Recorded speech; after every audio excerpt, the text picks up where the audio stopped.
Chabwino pano ndili naye mkulu kapena ndithu amene wayambitsa mashopu amene tikhale tikuwaona mdziko lino la Malawi amene akutchedwa kuti Beauty for Ashes Charity Shops. Mashopu amene wanda amene akhale ndithu ali mizinda ikulu ya dziko lino ndipo izithandiza anthu amene ali ndi zosowa zosiyanasiyana. Dzina langa ine ndine Evangelist Elizabeth Kalonga. Kumudzi kwathu ndikuzomba ndikumene ndimachokera koma ndinabadwira ku Zimbabwe. Ndinabwera ku Malawi kuno ndili wang'ono ndili ndi zaka 7 ndiye ndimaziwa kwambiri za ku Malawi kuno. Koma pakati panopa ndimakhalira ku England, kumene ndimakhala town yochedwa Hartlepool, kumene ndikukhala kumeneko. Ananga amakhala komweko, amakhala madera osiyanasiyana komanso azibale anga onse ali kumenekoko. Poti ine ndine Malawi ndimabwera kuno kuzapanga mission work kuzatumikira pakati pa from 2004 ndakhala ndikutumikira ku Malawi madera osiyanasiyana ndi matchati osiyanasiyana. Komano mukati mwa kutumikira ndinazaona kuti pali kena kake kamene kakuperewera mukati mwa dziko lathu lino la Malawi makamaka kwa azimayi amene ali ma single mothers amene alibe azibambo wathandizira. Ndiye naona kuti kodi tingabwerese chani choti tichithandiza azimayiwa. Komanso ndi chilala chimene takumanizana nacho ichi cha cycling thread. Naona kuti tikuyena kuti tiyambe kuchita kanthu kena kake malo moti tizingoyankhula ndi kuwerengera. Ndiye ndaona nena kuti this is the time ndi nthawi yoti tiyambepo tichiyambitse chinthuchi. Ifeyo a Beauty for Ashes Women Empowerment, mission yathu ndiyo tsegula ma charity shops ndi kupanga train azimayi kuti aziyimirire paokha. Nzimayi azitha kuziyimirira payekha, khaya ali kumudzi khaya ali mtawuni azipezeka ndithu kuti iyeyo akakumana ndi Beauty for Ashes Women Empowerment ifeyo sitimusiya amene analili tigwira naye ntchito. Mu nyengo iyi ya cycling thread tapanga manage kupanga train azimayi 40 nde tikufuna kunena kuti tizapanga train azimayiwa kuti azitha kupanga makeke, azitha kupanga kandi masamusa mandasi zinthu zosiyanasiyana, azitha kugulitsa, azitha kuziyimirira mwaokha ndi kulipiriranso ana ma school fees mwaokha ndi kuwaphunzitsanso kuti azitha kusoka zovala ngakhale kuluka majuzi kumagulitsa maskulumu kuti asamapezeke kuti iwo alibe china chilichonse.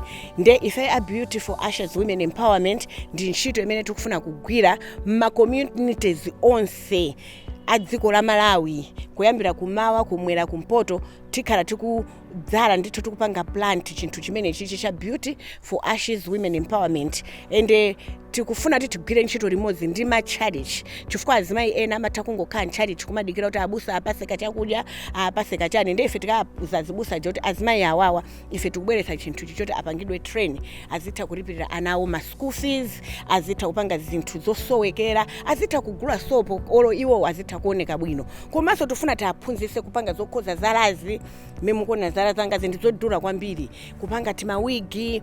Nde chifukwa chake dzina lathu lili Beauty for Ashes Women Empowerment apange zinthu zooneka. Si aliyense amene ali ndi degree amene ali ndi diploma amene angathe kupanga zinthu zoti zapamwamba, koma ifeyo ndi level yathu imene tikufuna tipange ndiyoti tipange reach out kwa azimayi adonena kuti alibe ma qualifications ena aliwonse tapase njira yoti akhale ngati kuti ali ndi qualification kena kake kozipangira mweyo okha. Mashopu athuwa tizigulitsa zinthu zonse zofunikira pakhomo. Tizigulitsa mafriji, tizigulitsa masofa, tizigulitsa ma TV, tizigulitsa zovala. Zinthu zimene zizi tizizipeza mu dziko la United Kingdom ndikuzilongeza ndikuzibweresa mkati mwa dziko lathu lino ndikupanga empower azimayi wakwatsegulira mashopu ndikuwalemba ntchito. Sikuti tizingowagwirisa ntchito, tilauza kuti azimayi bwerani tikupangeni train muyambe kugwira ntchito mkati mwa mashopuwa. Chinthu chimene chichi ndachiphunzira ku England chifukwa ndi zimene ndimapanga ntchito imene ya volunteer ma charity shop mwambiri mmene ndimaona azimayi ma asylum seekers azimayi onena kuti achokera mayiko ena alibe chochita koma amapita mashopu moja kumapezeka kuti akuthaso kumathandiza azibale yawo amene ali kunja kwa dziko chifukwa chokuti ali mu charity shop. Ndife charity shop yathu ndiyopanga empower azimayi kuti aziyimirire paokha komanso tapase zintchito. amalawi tiyeni tisabwerere mbuyo ndiponso tiyeni tisanyozane, tiyeni tiyimirire limodzi pakuyamba zinthu. Kuyambisa chinthu ndi chinthu chovuta kwambiri. Ndikuona ine mene ndinayamba kupanga zinthu izi panali tinkhondo tambirimbiri, anthu ena otsutsa, koma chifukwa chonena kuti chinthucho ine ndikufuna kuchionetsetsa chikuchitika, ndi chifukwa chake mene ndinaona kunachitika zinthu zimene zachitika ndinaona kuti iyayi ndisabwererenso mbuyo. Ndikufuna kulimbikitsa amalawi tiyeni tigwirireni ntchito limodzi, tigwirane manja, tikondane wina ndi mnzake, ndiponso tikondenso anthu ena amene akuvutika. Chifukwa choti kunoko ku Malawi sikuti ndikosaukisisa, ngati munthu umodzi amatha kumanga manyumba 10, 11, 15, ndiye kutinso titopanga empower ena amene alibe, amene sanamange nyumba kuti amange, chifukwa choti chisomocho mwa ifeyo chilimo. Mmene motundi mmene tinachezera ndi Prophetess Elizabeth Kalonga amene ndithu ali ndi masomphenya onena kuti azimayi asakhalenso chimozimozi, azimayi amene akuvutika atumphuke mavuto. Ndi tatiyeni tigwirane nawo manja, amene tili ndikuthekera tatiyeni tiyapange support munthu wa Mulungu amene yoyo kuti masomphenya amene akhazikike, ndipo anthu amene akuvutika, ma flood survivors ndi azimayi ena ndi ena amene alibe kalikonse pa miyoyo yawo athandizike ndi Beauty for Ashes Charity Shops. Ngati mungafune kuti muwapase zinthu, tayimbani foni pa nambala izi +265 988 425 610 kapena +265 955 921 600 kapena +44 7446 642 464.